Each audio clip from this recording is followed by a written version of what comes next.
The air doesn't just smell, it suffocates. A cloying, oily rot that clings to the tongue and coats the lungs in the scent of a dying civilization. It wasn't just a camp, it was a factory for ghosts. How did the world's most civilized empire build a billion-mark machine so efficient it turned 60,000 humans into skeletons? While the guards kept their golden hair in perfect porcelain curls? Why did the architects of the future end up ruling over a kingdom of literal rot? But that was a lie. History focuses on the scale of the dead, but it misses the chilling normalcy of the living.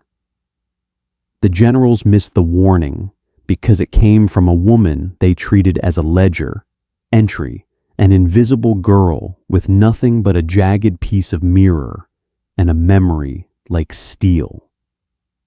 Why did the powerful system ignore the only tactic that could save them? The answer wasn't in the classified vaults, but in the hands of the underdog. April 15th, 1945, Lower Saxony. The German spring is in its first cruel bloom. The air should smell of pine needles and damp earth, the scent of a continent finally beginning to breathe after 6 years of suffocation.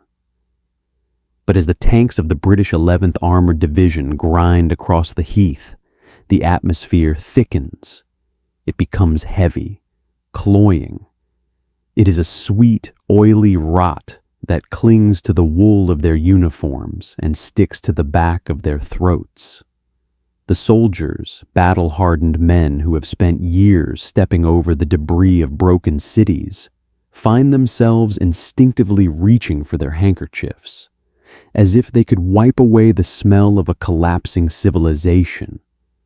They are used to the smell of cordite and diesel. They are not used to this. They expect a routine surrender. A local truce has been negotiated to prevent the spread of typhus, a practical military arrangement. The British believe they are entering a detention facility. In their minds, they are prepared for the logistics of war, gates, guards, perhaps a few thousand disgruntled prisoners of war who need a hot meal and a letter home. Instead, the world stops. The gates of Bergen-Belsen swing open, and the silence that rushes out is more deafening than any artillery barrage. There are no cheers. There is no movement.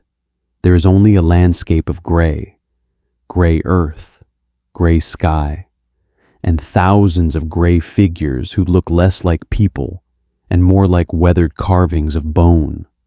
60,000 human beings are packed into a space designed for a fraction of that number. They are so still that the soldiers cannot tell the living from the dead until a hand, a claw of skin and sinew, twitches in the dirt. It is a mass of humanity reduced to its most primal, desperate state, where the act of breathing is the only remaining form of rebellion. Standing at the center of this moral collapse is the system. The SS guards move through the chaos with a terrifying clinical detachment. They are well fed. Their uniforms are pressed to a razor's edge. Among them are young women, some barely in their 20s, with hair neatly pinned and boots polished to a mirror shine. To a casual observer, they look like sisters or daughters from any village in Europe. This is the first great irony the Liberators face, that evil does not always wear a monstrous face. Sometimes it wears a summer dress and a smile. The fatal flaw of Bergen-Belsen wasn't just a lack of mercy, it was a mechanical failure of the state. By 1945, the Nazi logistics chain had become a black box of death. As the Red Army squeezed from the east, the Greater Reich began to vomit its secrets westward. Belsen became the dumping ground. The mechanic of disaster was simple. Input 10 times the intended population into a closed loop with zero resources. Think of it like a clogged drain in a massive industrial sink. When the water stops flowing, the filth backs up until the entire system overflows. In Belsen, the pipes were the barracks, and the filth was the deliberate neglect of human biology. The infrastructure didn't just break. It was never intended to survive the volume of the dying. The result was a feedback loop of typhus and starvation that turned a camp into a biological weapon aimed squarely at the undesirables trapped within. The SS commandant, Joseph Kramer, meets the British officers at the gate. He does not hide. He does not flee. He clicks his heels with a sickeningly familiar military precision. He offers a tour as if he were showing off a well-run factory to a group of visiting investors. He is the personification of the forensic killer. He believes that because he followed the paperwork, because he maintained the protocol and respected the chain of command, he is beyond reproach. In his mind, he isn't a murderer. He's an administrator dealing with a supply chain issue. The camp is in good order, he seems to suggest through his posture, considering the circumstances. But while Kramer stands there, basking in the arrogance of his rank, the ghost in the machine is already beginning to haunt him. In the shadows of the barracks, away from the polished boots of the SS, a survivor, a woman whose name the world will soon know as Hanka, watches the tanks. She does not move. She does not cry. She simply holds a small, jagged piece of mirror she has hidden for months. She is the quiet competence that has outlasted the loud panic of the Reich. She is the witness that the system forgot to delete. The British soldiers are not administrators. They are men. And as they look past Kramer's polished buttons, they see the true cost of his order. They see the pits. They see the piles of corpses that the SS had stopped burying because the math of death had finally outpaced the speed of the shovel. Kramer scoffs at the British officer's visible horror. He believes the rules of war will protect him. He treats the arrival of the British as a bureaucratic transfer of power, a simple handoff of keys between professionals. He treats the mounds of the dead as a logistical inconvenience that the British will now have to manage, but he has fatally underestimated the human spirit. He believes that because he has stripped these people of their clothes, their hair, and their names, he has stripped them of their power. He treats the stillness of the camp as submission. It isn't submission. It is a coiled spring. The British 11th Armored didn't just find a camp. They found a mirror reflecting the absolute abyss of human nature. They are here to save, but they quickly realize a bitter truth. Their very presence might kill. If they give a starving man a full ration of soldiers' food, his body will reject it so violently it will stop his heart. Every solution they try creates a new, agonizing problem. The system has designed a trap so perfect that even the rescuers are forced to become part of the tragedy. Kramer stands there, confident in his manual of rules. He believes the law is on his side because he was only following orders. He does not see the hammer of justice that is already mid-swing. The silence of the graves is about to be broken by a roar of indignation that will echo through history. But for now, the soldiers can only stand in the mud, paralyzed by a truth they were never prepared to witness. The laughter of the SS guards, who joked about the Kaffir skeletons only hours ago, is about to hit a wall of cold British steel. 5 months have passed since the gates were torn open, but the stench of Bergen-Belsen still clings to the soul of every man who walked those grounds. The world has moved on to the business of rebuilding. But for the survivors, the war hasn't ended. It has simply moved into a room. September 17th, 1945, Lüneburg, Germany. The setting is a makeshift courtroom inside a converted gymnasium. It is a place built for sport and youth, now repurposed to weigh the weight of human depravity. The wood floors, once scuffed by the shoes of athletes, now creak under the weight of the Belsen trial, the first of its kind, a precursor to the Grand Theater of Nuremberg. In the dock sit 45 men and women. They are the system in the flesh. They no longer wear the death's head insignia. They wear numbers pinned to their chests like specimens in a laboratory. At the center sits Irma Grese. At only 21 years old, she is the youngest defendant and the most terrifying. The press calls her the beautiful beast. She sits with her back perfectly straight, her golden hair styled with a precision that seems like a final, defiant act of vanity. She does not look like a monster. She looks like a porcelain doll. But when the survivors enter the room, they do not see a girl. They see the woman who walked the camp with a silver-studded whip and 2 starving Great Danes. The defense is a masterpiece of military logic. The lawyers, representing the fallen Reich, lean on a single immovable pillar, the fatal flaw of individual responsibility. They argue that in a total war, the person is merely a gear in a machine. If the machine is programmed for destruction, the gear cannot be blamed for the friction. One defense counselor stands, his voice echoing in the rafters of the gym. A soldier, he declares, does not question the nature of the ditch he is told to dig. He only ensures it is the correct depth. My clients were not architects. They were the shovels.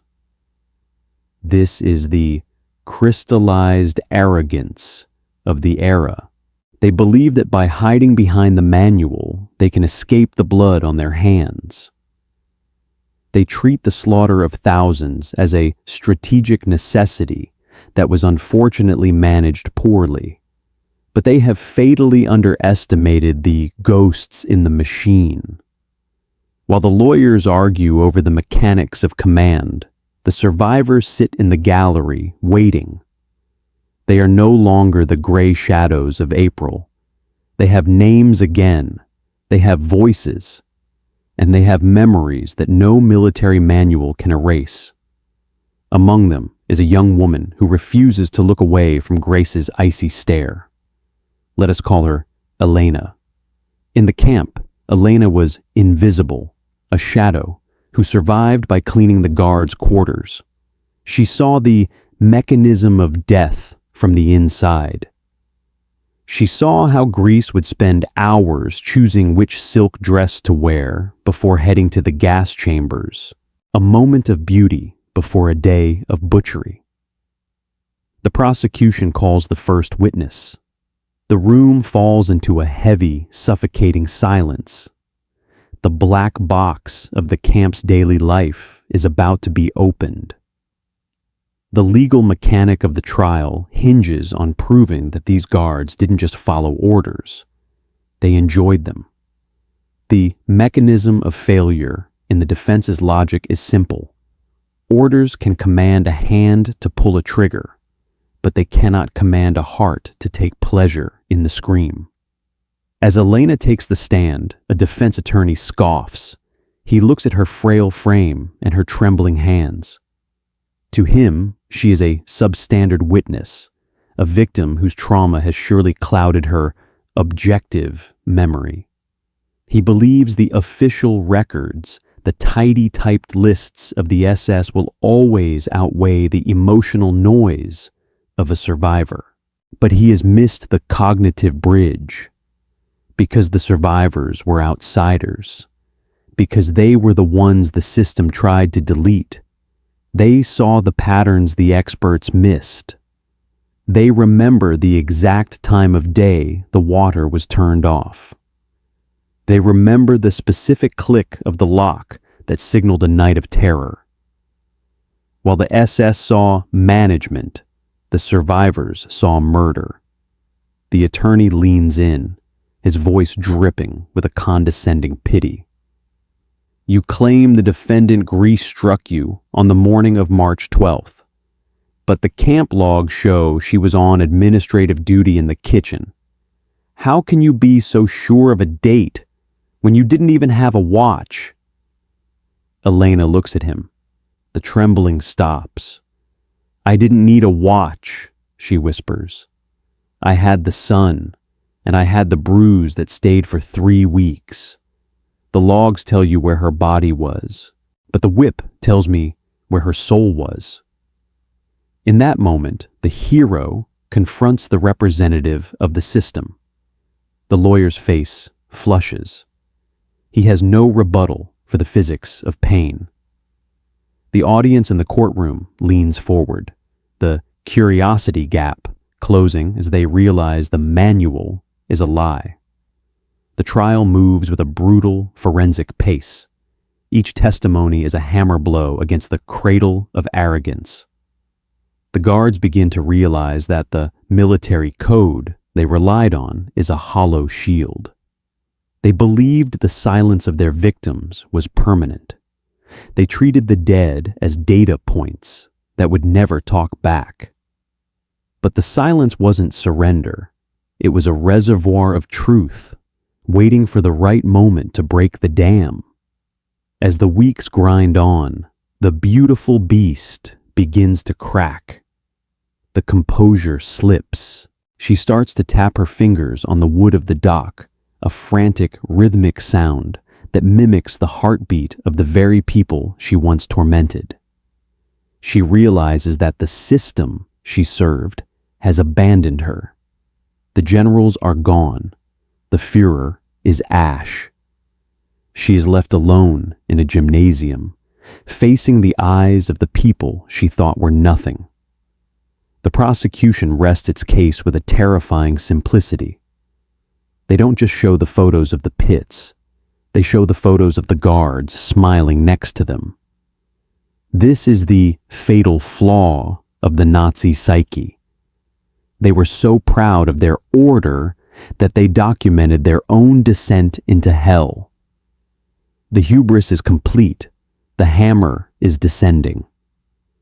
The guards dismiss the warnings of the approaching allies, believing their master race status made them untouchable.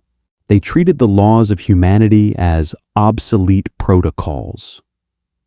But the law respects no uniform.